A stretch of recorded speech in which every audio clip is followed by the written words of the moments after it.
கர்த்தருடைய பரிசுத்த நாமத்திற்கு மகிமை உண்டாவதாக. சென்ற பதிவிலே சீரேன் ஊரானாகிய சீமோன் அவர் எப்படியாக அந்த இடத்துல சிலுவையை தூக்குவதற்கு தேவன் அனுமதித்தார். அவர் லிபியோ நாட்டை சேர்ந்தவர். அந்த சீரோன் ஊரிலே வாழுகின்றவர்கள் சில பேர் தேவனுடைய வார்த்தையை ஏற்றுக்கொண்டார்கள், சில பேர் தேவனுடைய வார்த்தையை மறுதளித்தார்கள்.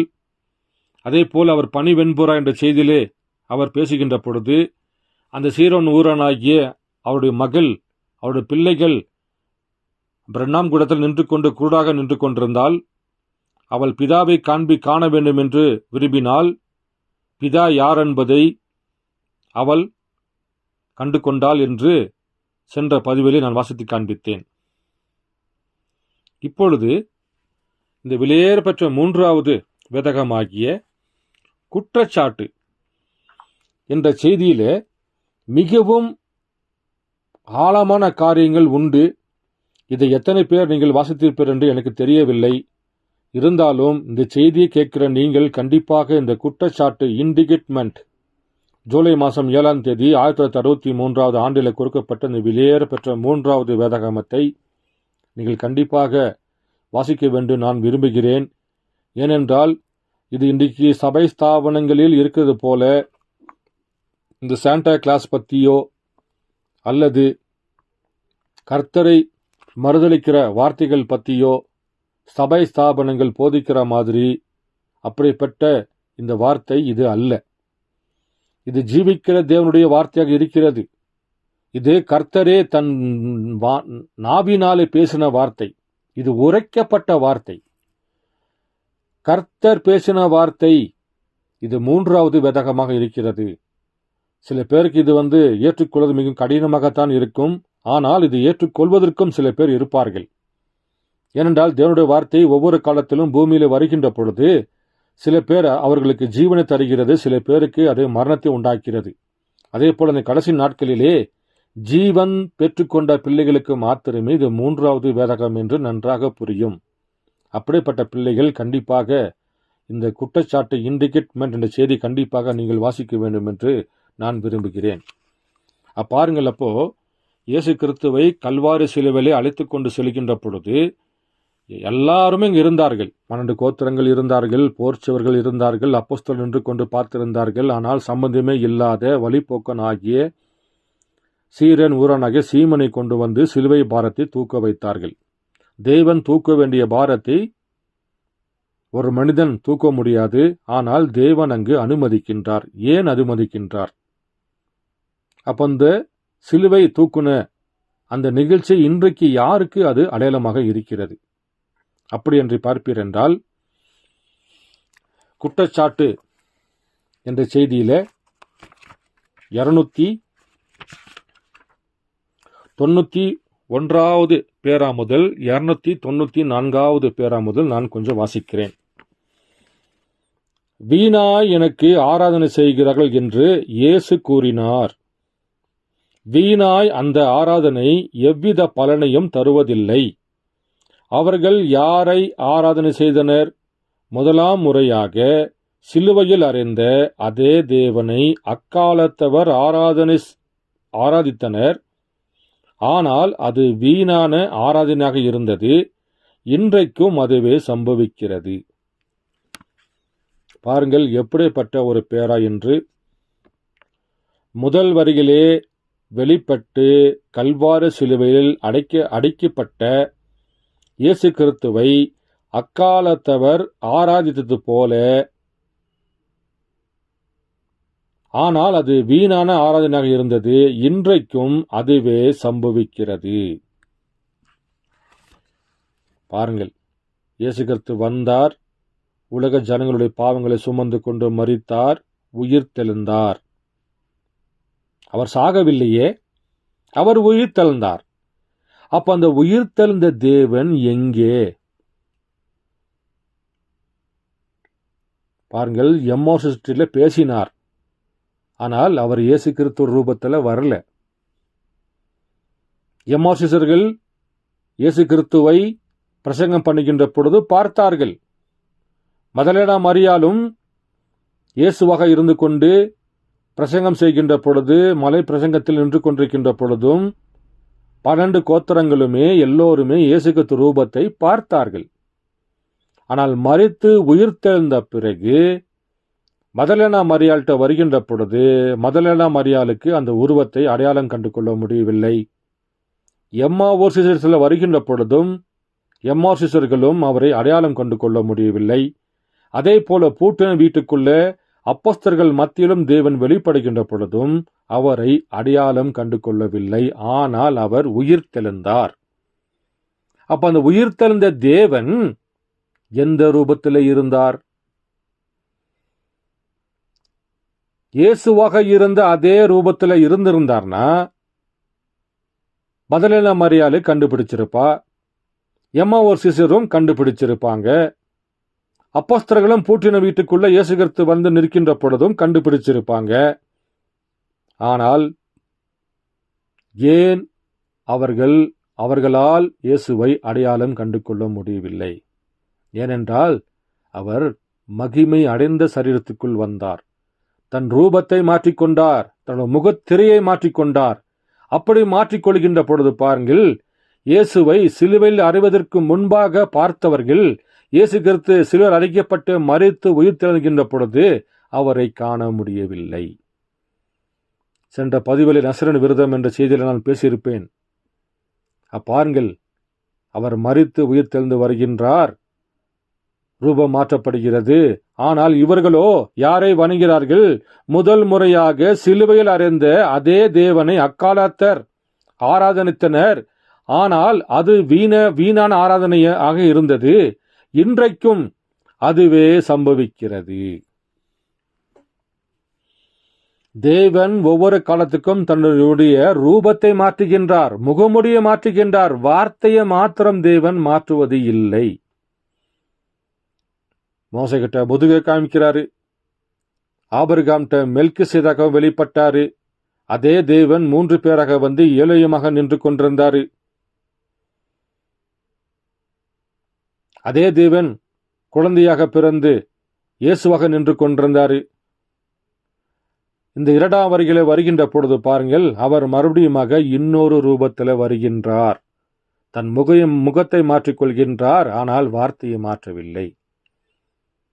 அதனால்தான் சொல்றார், தேவன் சொல்றாரு, வீணாய் எனக்கு ஆராதனை செய்கிறார்கள் என்று இயேசு கூறினார்.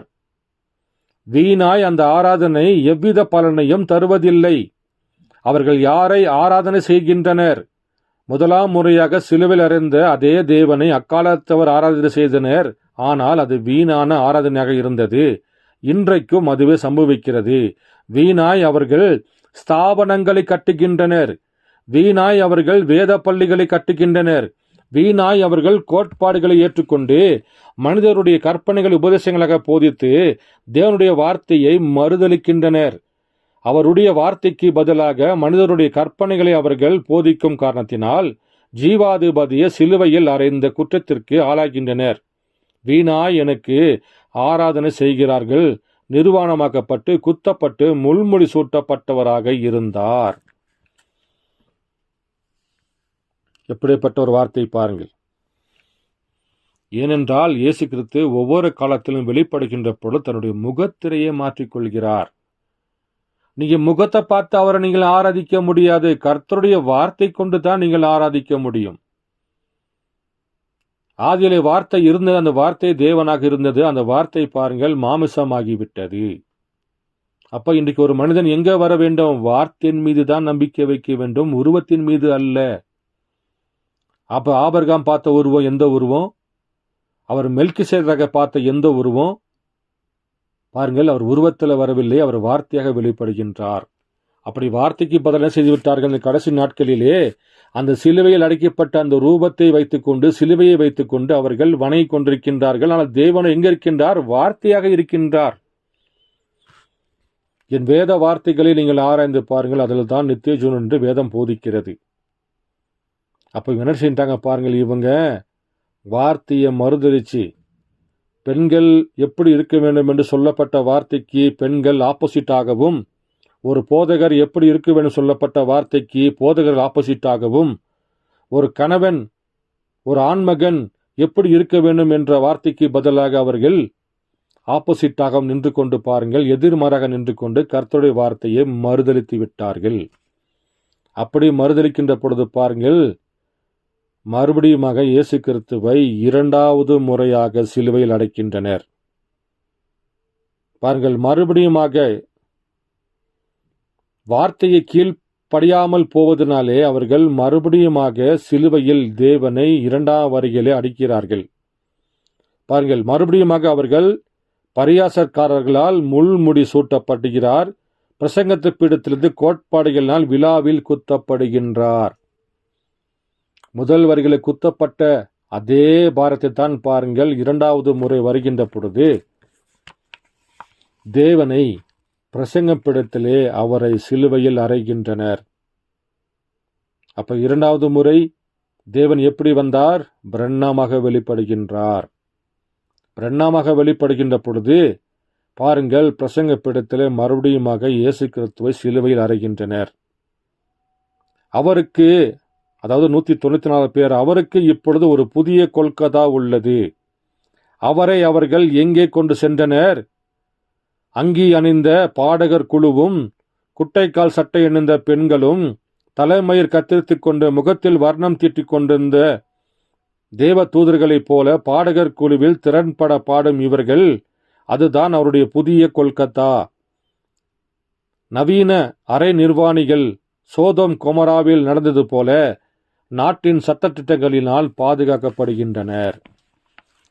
பார்கள், வார்த்தையை அவர்கள் மறுதலிக்கின்ற பொழுது கர்த்தருடைய வார்த்தைக்கு பதிலாக அவர்கள் வேத வார்த்தைக்கு பதிலாக சபை ஸ்தாபன கோட்பாடுகளை கொண்டு வருகின்ற பொழுது இந்த இயேசு கிறிஸ்துவை அவர்கள் மறுபடியுமாக 1963 ஆண்டிலே மறுபடியுமாக சிலுவையில் அறைந்து விட்டார்கள் என்று இந்த 3வது வேதகம் நமக்கு போதிக்கிறது. அப்ப ஆட்டுக்குட்டியானவர் தான் முத்திரையை உடைக்க வேண்டும். ஆனால் இங்கேயோ பாருங்கள், ஆட்டுக்குட்டியானவராக வெளிப்படுகின்ற பொழுது அவர் பிரண்ணாம வந்து முத்திரையை உடைக்கின்றால் ஜனங்களுக்கு கண்கள் திறக்கப்படவில்லை. அப்படி என்றால் அவர்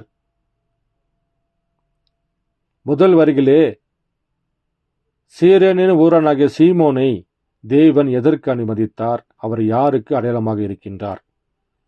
பாருங்கள், 118வது பேராவை நான் வாசிக்கிறேன். இந்த ஜனங்கள், அதாவது போதகர், சபையோரே தேவனிடத்திலிருந்து அப்புறப்படுத்துகின்றனர். ஏதாவது ஒரு அற்புதம் நிகழ்ந்து அது சபையோரின் மத்தியில் பேசப்பட்டால் அவர்கள் பிரசங்க மேடையில் நின்று கொண்டு அதற்கு கண்டனம் தெரிவித்து அது பைத்தியக்காரத்தனம், அது நின்று விலகுங்கள் என்கின்றனர். அப்படி செய்வதனால் அவர்கள் 1963 ஆண்டில் இயேசு கிறிஸ்துவை சிலுவையில் அறைந்துவிட்டனர். அந்நாளில் இருந்த அந்த ஆட்களைப் போலவே இவர்களும் குற்றவாளிகள். இது பயங்கரமான சொற்களாக தென்படலாம், ஆனால் அது உண்மை. அதைத்தான் சரியாக இன்றும் அவர்கள் செய்கின்றனர்.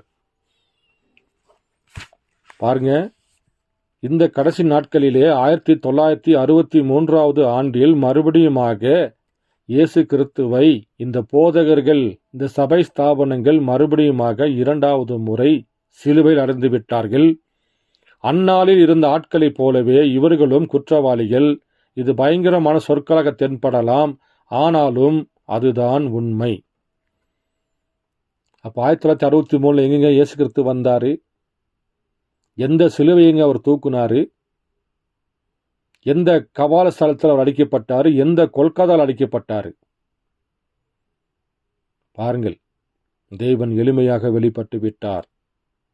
அந்த சீரன் ஊரனக சீமோனு பாருங்கள்,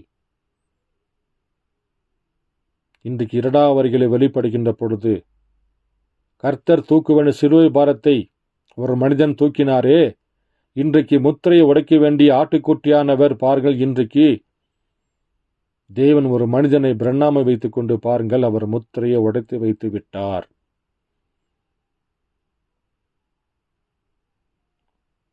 அன்பு சகோதர சகோதரிகளே, இது உங்களுக்கு எவ்வளவு புரியுது என்று எனக்கு தெரியவில்லை.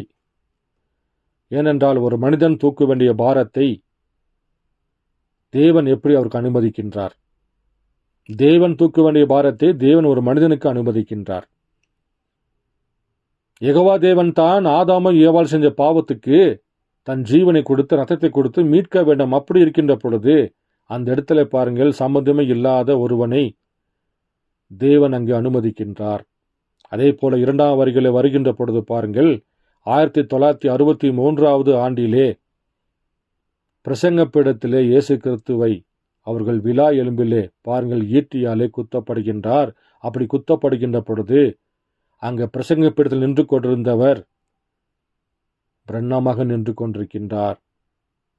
யெகோவா தேவன் பிரண்ணாமாக நின்று கொண்டிருக்கின்றார். இயேசு பிரண்ணாமாக நின்று கொண்டிருக்கின்றார். சீரன் ஊரனாகிய சீமோன் அங்க பாருங்கள், அங்க பிரண்ணாமாக நின்று கொண்டிருக்கின்றார். அப்போ சிலுவை பாரத்தை தூக்கும் பொழுது அந்த சீரோன் ஊரனாகிய சீமோனுக்கு கண்டிப்பா தோல் வலிச்சிருக்கணுமே, அல்லது இயேசுக்கு தான் நிற்கின்ற பொழுது இயேசுக்கத்தோட தோள்கள் அங்கே கண்டிப்பா வலிச்சிருக்கணுமே. அப்படி இருக்கின்ற பொழுது 2ஆம் வரிகளை வெளிப்படுகிற பிரண்ணாமுக்கு அது எப்படி தோல் சரிஞ்சு போகும் பாருங்கள். அதை நான் வாசிக்கிறேன்.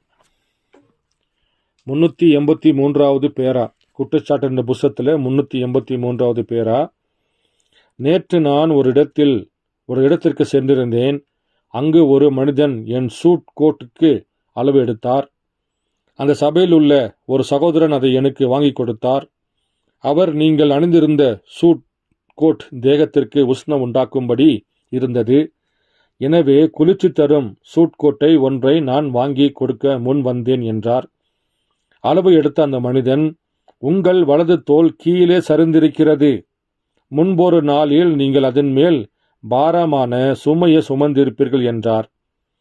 நான், ஆம், பாவமாகிய சுமையை. ஆனால் இயேசு எல்லா கிரியத்தையும் செலுத்திவிட்டார் என்று எண்ணிக்கொண்டேன். அதை நாம் பாடும்போது கவனித்து கேட்போம். பாருங்கள், சபையில் இருக்கிற ஒரு சகோதரன், பிரணாமே, நீங்க போட்டுக்கொண்டிருக்கின்ற அந்த சூட் கோட்டு உங்களுக்கு ரொம்ப உஷ்ணமா தரும்.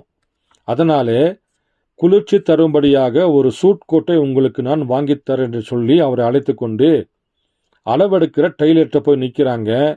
அந்த அளவெடுக்கிற டெய்லரோ அளவெடுக்கின்ற பொழுது, சகோதரன் பிரண்ணாமே, உங்களுடைய வலது தோல் ஏன் சரிந்திருக்கிறது என்று கேட்கின்ற பொழுது, முன்பொரு நாளில் நீங்கள் அதன் மேல் பாரமான சுமை சுமந்தீர்களா என்று அவன் கேட்கின்றார். அதற்கு பிரண்ணாம் சொன்ன பதில், ஆம், பாவமாகிய சுமையை. அந்த பாவத்தின் சுமையை நான் தூக்குனப்பா, அதனால என்னுடைய வலது தோல் இறங்கி போச்சு. இயேசு கிறிஸ்து தூக்குன காலம் எங்கே இருக்கிறது? பிரண்ணாமுடைய தோல் சரிந்த காலம் எங்கே இருக்கிறது? 2000 ஆண்டுகளுக்கு முன்பாக தூக்கின அந்த தோல் பட்டை சரிந்து போனது. 2000 ஆண்டுகளுக்கு பிறகு பிரண்ணாமுடைய தோல் எப்படி சரிந்து போனது? இயேசு தூக்கின உலகத்தின் பாவ சுமையை எப்படி பிரண்ணாம் பாவ சுமையை நான் தூக்கினேன் என்று எப்படி சொல்ல முடியும்? அன்பு சகோதர சகோதரனே, பாருங்கள், ஆபிரகாம் ஈசாக்கை கொண்டு போகின்றார். ஈசாக்கை தேவன் பலியிட கேட்கின்ற பொழுது ஈசாக் கொண்டு போய் பலிப்பீடத்தின் மேலே படுக்க வைத்து விட்டார். ஈசாக்கு தன் தோல் மேலே இயேசு கிறிஸ்துவை போலவே அவர் எப்படி தான் அறையப்படுகிற சிலுவையை அவரே தூக்கி கொண்டு வந்தாரோ, அதே போல ஈசாக்கு பாருங்கள், எரி மூட்டுவதற்காக அந்த விறகு குச்சிகளை ஈசாக்கு தன் தோல் மேலே சுமந்து கொண்டு பலிப்பீடத்துக்கு சென்றார். ஆனால் ஈசாக்கு அங்கு பலிப்பீடத்தில் அடிக்கப்படவில்லை, பலிப்பீடத்திலே படுக்க வைத்தார். ஆனால் தேவனோ, ஆபிரகாமே, பிள்ளையாண்டாள் மேலே நீ கை போடாதே என்று பிள்ளையாண்டாளை எருக்க வச்சு அங்கே ஒரு ஆட்டுக்குட்டியை தேவன் தருகின்றார், சிருஷ்டிக்க பண்ணுகின்றார். அந்த இடத்துல ஆடு வராத இடத்திலே, ஆடுகள் மேய்க்கப்படாத இடத்திலே, ஆடுகளுக்கு வேண்டிய ஆகாரம் இல்லாத அந்த இடத்திலே தேவன் அங்கே ஒரு ஆடு சிருஷ்டிக்க பண்ணி அந்த ஆடுதான் அங்கு அடிக்கப்பட்டது. அந்த ஆட்டு ரத்தம் தான் அங்கு தெளிக்கப்பட்டது. ஆனால் ஈசாக்கு அங்கு வெட்டப்படவில்லை. ஈசாக்கு பலிப்பீடத்தில் மேல் சென்றார், பலிப்பீடத்தில் சென்றார். ஆனால் ஈசாக்கு வெட்டப்படவில்லை. இன்றைக்கு இயேசு கிறிஸ்து அளிக்கப்பட்டார். அப்படி என்றால் இன்னொருவர் எங்கே நிற்கின்றார்? சீமோன் ஊரனாகிய சீரன் ஊரனாகிய சீமோன், அவர் இன்று யாருக்கு அடையாளம்? எதற்கு அடையாளம்? பாருங்கள், நான் வேதத்திலிருந்து வாசிக்கின்றேன். ரோமர் 15 அதிகாரம். ரோமர் 15 அதிகாரம். நான் 11 கொஞ்சம் வாசிக்கின்றேன். மேலும் புறஜாதிகளே எல்லோரும் கர்த்தரை துதியுங்கள், ஜனங்களே எல்லோரும் அவரை புகழுங்கள் என்றும் சொல்லுகின்றார். மேலும் ஈசாயின் வேரும் புறஜாதியாரை ஆளும்படிக்கு எழும்புகிறவருமாகிய ஒருவர் தோன்றுவார், அவரிடத்தில் புறஜாதியார்கள் நம்பிக்கை வைப்பார் என்று ஏசாயா சொல்லியிருக்கின்றான். பார்கள், மேலும் ஈசாயின் வேரும் புறஜாதியாரை ஆளும்படிக்கு எழும்புகிறவருமாகிய ஒருவர் தோன்றுவார். அப்ப இவரு யாருங்க? இயேசு கிறிஸ்து யூதனுக்காக வந்தார், யூத கோத்திரத்திலே பிறந்தார், ஆபிரகாமின் குமாரனாகவும் தாவீதின் குமாரனாக வெளிப்பட்டார். அப்ப தேவன் புறஜாதிக்குள்ள வர வேண்டும் என்றால் அவர் எப்படி வர வேண்டும்? ஒரு புறஜாதியாகத்தான் வர வேண்டும். அதுதான் இங்கு சொல்லப்பட்டிருக்கிறது. மேலும் புறஜாதிகளே எல்லோரும் கர்த்தரை துதிங்க, ஜனங்களே எல்லோரும் அவரை புகழுங்க என்றும், மேலும் ஈசாயின் வேரும் புறஜாதியாரை ஆளும்படிக்கு எழும்புகிறவருமான ஒருவர் தோன்றுவார். புறஜாதிக்கென்று ஒருவர் தோன்றுவார். அவர் தோன்றி வரும்பொழுது பாருங்கள், அதே இயேசு கிறிஸ்து தான் முகமுடியை மாற்றிக்கொண்டு மரித்து உயிர் தெழுந்தவர். பிரண்ணாம் என சொல்லக்கூடிய ரூபத்தில் வருகின்ற பொழுது பாருங்கள், ஜனங்களுக்கு தெரியவில்லை. அவர் தோள்பட்டையை காமிக்கிறார். கர்த்தத்துவம் அவர் தோளில் மேலே இருக்கும் என்று ஏசாயா 9:6 சொல்லுகின்றது. இயேசு கிறிஸ்து மேலே தோல் மேலே கர்த்தத்துவம் இல்லையே. பிரண்ணாமுடைய தோல் மேல் தானே கர்த்தத்துவமாய் அக்கிறிஸ்தவம் இருக்கிறது. சிலுவையை தூக்குகின்ற பொழுது பாருங்கள், இயேசுவாக தூக்கினார். மரித்து உயிர் தெழுந்த பிறகு ஜீவனோடு வெளியே வருகின்ற பொழுது பாருங்கள், எம்மாசிசர்கள் பார்க்க முடியவில்லை. மதன மரியாலும் அடையாளம் கண்டு கொள்ள முடியவில்லை, சீடர்களும் அடையாளம் கண்டு கொள்ள முடியவில்லை. ஆனால் தேவன் கடைசி நாட்கள் நின்று கொண்டு என்னை மறுபடியுமாக 1963 ஆண்டிலே புதிய கொல்கத்தாவாகிய புதிய சிலுவை பாரமாகிய பிரசங்க பீடத்திலே என்னை ஜனங்கள் சிலுவையில் 2ஆம் வருகையிலே 1963 ஆண்டிலே என்னை சிலுவையில் மறுபடியும் மறந்து விட்டார் என்று தேவன் சொல்கின்றார். சம்பந்தமே இல்லாத வழிபோக்கனாய் இருந்த சீரோன் ஊரனாகிய சீமோன் அன்றைக்கு வந்து எப்படியாக தேவன் தூக்க வேண்டிய பாரத்தை ஒரு மனிதன் தூக்கினானோ, அதே போல இன்றைக்கும் அதேதான். ஆட்டுக்குட்டியானவர் உடைக்க வேண்டிய முத்திரையை பாருங்கள். தேவன் ஒரு ஆணுக்கும் பெண்ணுக்கும் பிறந்த ஒரு மனிதனை தெரிந்து கொண்டு அந்த மனிதன் மூலியமாக கர்த்தர் பாருங்கள் முத்திரையை திறந்து தருகின்றார். ஆட்டுக்குட்டியானவர் தான் உடைக்க வேண்டுமே பைபிள் போதிக்கிறதே. அப்படியாக இருக்கின்ற பொழுது எப்படி பிரண்ணாம் அதை உடைக்க முடியும்? அப்படி என்றால் பிரண்ணாம் தான் ஆட்டுக்குட்டியானவர். வேதம் பொய் உரையாதே. கர்த்தருடைய வார்த்தை எங்காவது பொய் உரையுமா? அப்படி இருக்கின்ற பொழுது அப்ப இங்கு நின்று கொண்டிருந்தவர் யார்? பாருங்கள், அவர் தோல் சரிந்திருக்கிறது. டெய்லர் அளவெடுக்கின்றார். சகோதரன் பிரண்ணாமே, உங்கள் தோள்பட்டை ஏன் சரிந்திருக்கிறது? முன்போற காலத்தில் நீங்கள் பாரமான சுமையை சுமந்தீர்களா? ஆமா, பாவமான சுமையை சுமந்தேன், என் தோல் சரிந்து போனது. அன்பு சகோதர சகோதரிகளே, பாருங்கள், இது ஒரு அடையாளம். சீமோன் சீரேன ஊரனாகிய சீமோன் அன்றைக்கு இயேசுக்கு பார் சுமந்தது போலவே இன்றைக்கு 2வது கல்வாரி ஆகிய கொல்கத்தாவை பாருங்கள், பிரண்ணாம் சுமந்து கொண்டு நிற்கின்றார். முத்திரையை உடைக்கின்றார், ஜனங்கள் அவரை மறுதலிக்கின்றார்கள். நோய்களை சுகமாக்கி காண்பிக்கின்றார், ஜனங்கள் அவரை மறுதலிக்கின்றார்கள். மரித்தவனை உயிர்ப்பித்து காண்பிக்கின்றார், ஜனங்கள் அவரை மறுதலிக்கின்றார்கள். மெசியாவோட அடலத்தை காண்பிக்கின்றார், ஜனங்கள் அவரை மறுதலிக்கின்றார்கள். அணிலே வராத இடத்தில் அவர் சிருஷ்டிக்க பண்ணி காண்பிக்கின்றார். ஆனால் உருவமோ பாருங்கள் பிரண்ணமாக நின்று கொண்டிருக்கின்றார். தேவன் ஒவ்வொரு காலத்தில் தன்னுடைய முகத்திரையை மாற்றிக்கொள்கிறார். அதே போல புறஜாதிக்கு வருகின்ற பொழுது தேவன் ஈசாவின் வேறும் புறஜாதியாரை ஆளும்படிக்கு ஒருவர் எழும்புவார், ஒருவர் தோன்றுவார். அந்த ஒருவர் மேலே புறஜாதியார் நம்பிக்கை வைப்பார்கள். அந்த ஒருவர் யார்? பாருங்கள், பிரண்ணமாக நின்று கொண்டிருக்கின்றார். அக்னி ஸ்தம்பம் ஏன் அவர் தலைக்கு மேல் இருக்கின்றது? கர்த்தர்த்துவம் ஏன் பிரண்ணாமுடைய தோல் மேல் அக்னி ஸ்தம்பம் இருக்கின்றது? ஏன் பிரண்ணாமை மேகஸ்தம்பத்தில் 7 தூதர்கள் ஏன் எடுத்துக்கொண்டு செல்ல வேண்டும்? அங்க நடந்த நிகழ்ச்சி என்ன? இதெல்லாம் யாராவது கவனிக்கிறார்களா? ஆராய்ஞ்சு பார்க்கிறார்களா? ஆனால் பைபிளில் எழுதப்படாத சாண்டா கிளாஸுக்கு இன்னைக்கு முக்கியத்துவம் தருகிறார்கள். பைபிளில் சொல்லப்படாத இயேசு கிறிஸ்துவுடைய பிறந்த நாள் டிசம்பர் 25 என்று பாருங்கள். எல்லோருமே தவறென்று தெரிந்தால் கூட அன்றைக்கு அவர்கள் புத்தாடை அணிந்து கொண்டு 12 மணிக்கு ஆலயத்து சென்று இயேசு கிறிஸ்து பேர் சொல்லி பாருங்க, மற்றவங்களுக்கெல்லாம் கிஃப்ட் பண்ணி கொண்டு காரணமே இல்லாத ஒரு பண்டிகையாக கொண்டாடி கொண்டு வருவார்கள். அங்கே ஜனக்கூட்டங்கள் ஈ போல முய்த்து கொண்டிருக்கின்றது. கர்த்தருடைய வார்த்தையை மறுதளிப்பதற்கு ஏகப்பட்ட கூட்டங்கள் கூடுகின்றன. ஆனால் கர்த்தருடைய வார்த்தை விசுவாசிப்பதற்கு பாருங்கள் கூட்டங்கள் இல்லாமல் இருக்கிறது. முதல் வகையில் தேவன் சொன்னது போல தலை சாய்க்க எனக்கு இடமில்லை என்று சொன்னார். அதே போல 2வது வருகையிலும் இதோ வாசல் பெண் என்று கதவை தட்டுகின்றேன், ஒருவனும் கதவை திறக்கவில்லை. மெசியாவோட அடையாளம் என்றால் என்ன? மரித்தவரை உயிர்ப்பித்து வைத்து காண்பிப்பது, குருடனை பார்வை அடைய வைப்பது, முடவனை நடக்க வைப்பது. இதுதான் மெசியாவோட அடையாளம். இது பிரண்ணாம் செய்யவில்லையா?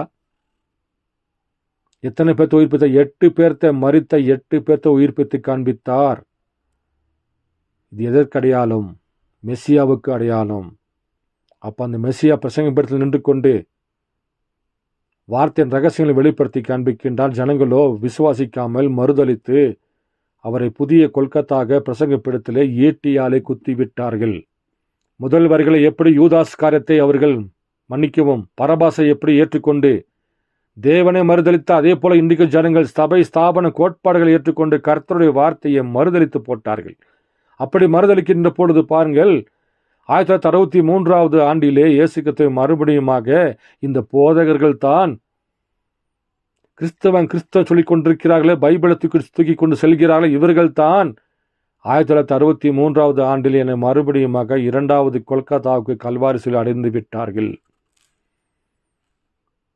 வந்தவர் யார் என்று அறிந்து கொள்ளாதபடிக்கு முதல் வரிகளை யூதர்கள் கண்கள் குருடாக்கப்பட்டுச்சோ, அதே போல 2வது வருகையிலும் வந்தவர் யார் என்று அறிந்து கொள்ளாதபடிக்கு புறஜாதி ஒரு கண்களை குருடாக்கி போட்டு தேவன் தான் முன்குறிக்கப்பட்ட பிள்ளைகளுக்கு மாத்திரமே தேவன் தன்னை வெளிப்படுத்தி காண்பித்து விட்டார். அன்னைக்கு எப்படி முதல் வரிகளை சம்பந்தமே இல்லாத ஒருவன் கர்த்தருடைய பாரத்தை சுமந்து கொண்டாரோ, அதே போல இன்றைக்கும் பாருங்கள், அதே போல ஆட்டுக்குட்டியானவர் உடைக்க வேண்டிய முத்திரையை பாருங்கள், தேவன் இந்த பூமியிலே பிரண்ணாம் என சொல்லக்கூடிய ஒரு ஆணுக்கும் பெண்ணுக்கும் பிறந்த சாராய் காய்ச்சல குடும்பத்திலிருந்து பாருங்கள் ஒருவரை தெரிந்து கொண்டு அந்த மனிதன் மூலியமாக தேவன் தன் திட்டங்களை நிறைவேற்றி கொண்டார். இதற்கு அடையாளமாக தாங்க அவர் முதல் வரிகளே அங்கு ஒரு மனிதனை அனுமதிக்கின்றார். உலகத்தின் பாவங்களை சுமப்பதற்கு அவனுக்கும் தேவன் பாருங்கள் அந்த சிலுவை பாரத்தை தூக்குவதற்கு தேவன் அங்கு அனுமதித்தார். ஏன் அனுமதித்தார்? புறஜாதிக்கும் ஒரு கல்வாரி சிலுவை அடிக்கப்பட வேண்டும், புறஜாதிக்கும் ஒரு கொல்கத்தா வேணும் என்று தான் கர்த்தர் அங்க சீரேன ஊரனாக சீமோனை இதற்கு தான் தேவன் அனுமதித்தார். இது ஒரு அடையாளமாக இருக்கிறது.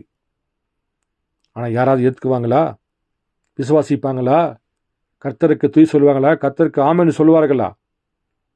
பாருங்கள், யாரும் இந்த வார்த்தையும் செய்தியும் கேட்கவே மாட்டார்கள். ஆனால் முன்குறிக்கப்பட்ட பிள்ளைகளுக்கு மாத்திரமே இதற்குள்ள இருக்கிற அந்த வெளிப்பாடு ரகசியங்களை பெற்றுக்கொண்டு வேதாகமத்தை ஆராய்ந்து பார்த்து இன்றைக்கு பிரண்ணாம் யார் என்ற வெளிப்பாடை பெற்றுக்கொள்ள முடியும். பிரண்ணாம் 2000 ஆண்டுகளுக்கு பின்பு தானே பூமியில பிறந்தார். இயேசு கிறிஸ்து 2000 ஆண்டுகளுக்கு முன்பாகத்தானே பிரண்ணாம் பிறப்பதற்கு முன்பாக இருந்தார். இயேசு கிறிஸ்து தூக்குன தோல் எப்படி பிரண்ணாமுடைய தோல் சரிந்து நிற்கும்? சிந்தித்து பாருங்கள் அன்பு சகோதர சகோதரிகளே. இயேசு கிறிஸ்து மரித்து போலேயே உயிர் தெழுந்து வந்தாரே. உயிர் தெழுந்து வருகின்ற பொழுது எல்லோரும் பார்த்தார்களே, எமோசஸ்கள் பார்த்தார்களே, மதல்லா மரியாதை பார்த்தாலே, அப்போஸ்தலர்களும் பூட்டின வீட்டுக்குள்ள பார்த்தார்களே. அப்படி என்றால் அவர் ஜீவனோடு தானே இருக்கின்றார். அப்படி ஜீவனோடு இருக்கிற தேவன் 2ஆம் வருகையிலே வருகின்ற பொழுது அவர் எந்த ரூபத்தில் வந்திருந்தாலும் அவர் வேத வார்த்தையை நிறைவேறுதலாக இருக்க வேண்டும். முதல் வரிகளே மெஸ்ஸியா எந்த விதமான அடையாளம் செய்தாரோ எந்த வழியிலே வந்தாரோ அந்த வழியாகத்தான் தேவன் நேற்றும் இன்றும் என்றும் மாறாத வழியிலே வந்து கொண்டிருக்கின்றார். ஜனங்கள் தான் தேவனுக்கு பதிலாக பிரதி குருக்களை தேர்ந்து கொள்கிறார்கள். தனக்கு இஷ்டம் போல போதிக்கிற ஒரு மனிதனை தேர்ந்து கொள்கிறார்கள், போதரை தேர்ந்து கொள்கிறார்கள். தனக்கென்று இஷ்டம் போல நாம் செய்கிற எல்லா தப்புகளுக்கும் சரி என்று சொல்லக்கூடிய ஒரு சபையை தேர்ந்து கொண்டு கர்த்தரை அறியாதபடிக்கு கண்கள் குருடாக்கப்பட்டு வேத வார்த்தையை விட்டு சபை ஸ்தாபன கோட்பாடுகளுக்குள்ளே சென்று விட்டார்கள். அப்படியென்றால் அன்பு சகோதர சகோதரே, இன்றைக்கு நாம் எங்கே இருக்கின்றோம்? இன்றைக்கு வெளிப்பட்ட ஆட்டிக்குட்டியானவரை நீங்கள் கண்டுவிட்டீர்களா? இன்றைக்கு வெளிப்பட்ட மெசியாவை நீங்கள் கண்டுவிட்டீர்களா? இன்றைக்கு வெளிப்பட்ட ஏலோயுமை நீங்கள் கண்டுவிட்டீர்களா? இன்றைக்கு வெளிப்பட்ட யோசேப்பு முத்திரை உடைக்க வந்தாரே, சாபனாத்து பனகவாக வந்தாரே, நசனுடைய விதம் உடைக்கப்பட்டு வந்தாரே, அந்த யோசேப்பை நீங்கள் கண்டுவிட்டீர்களா? நாம் எங்கே இருக்கின்றோம்? அன்பு சகோதர சகோதரிகளே, இந்த காலை வேளையிலே இந்த வார்த்தை உங்களுக்கு எவ்வளவு புரிந்து என்று எனக்கு தெரியவில்லை. சிந்தித்து பாருங்கள், வார்த்தை கொண்டு சிந்தித்து பாருங்கள். கர்த்தருடைய வேதாகமத்தை கையில் வைத்துக்கொண்டு வெளியேற்பெற்ற 3வது வேதாகமத்தை வைத்துக்கொண்டு அவர் எங்கெங்கே என்னென்ன பேரால் எப்படி பேசிக்கிறார் என்பதை அறிந்து கொண்டு கர்த்தரத்தில் முழங்கால் படியிட்டு, கர்த்தாவே இந்த வார்த்தை உண்மையா பொய்யா என்று கர்த்தருடைய வார்த்தை கொண்டு நீங்கள் தேர்ந்து பாருங்கள். அப்பொழுதுதான் நீங்கள் வேத வார்த்தை கொண்டு கர்த்தரை ஆராய்ந்து கொள்ள முடியும். அன்பு சகோதர சகோதரிகளே, கர்த்தர் அதிகமாக ஆஸ்வதிப்பாராக. வேதம் சொல்கிறது, வேத வசனங்களை நீங்கள் ஆராய்ந்து பாருங்கள், அதில் தான் உங்களுக்கு நித்திய ஜீவன் உண்டு என்று வேதம் போதிக்கிறது. 3வது வேதாகமத்தை நன்றாக வாசித்து பாருங்கள். கர்த்தருடைய வார்த்தைகளை புதிய ஏற்பாட்டிலும் பழைய ஏற்பாட்டிலும் இந்த 3வது வேதம் தேடி பார்த்து ஆராய்ந்து பாருங்கள். அதுதான் உங்களுக்கு நித்திய ஜீவன் தரும் என்று வேதம் போதிக்கிறது. கர்த்தர் உங்களோடு இருப்பாராக. அவர் ஒருவரே நேற்றும் இன்றும் என்றும் மாறாதேவனாக இருக்கின்றார். அவருக்கே மகிமை உண்டாவதாக. ஆமேன்.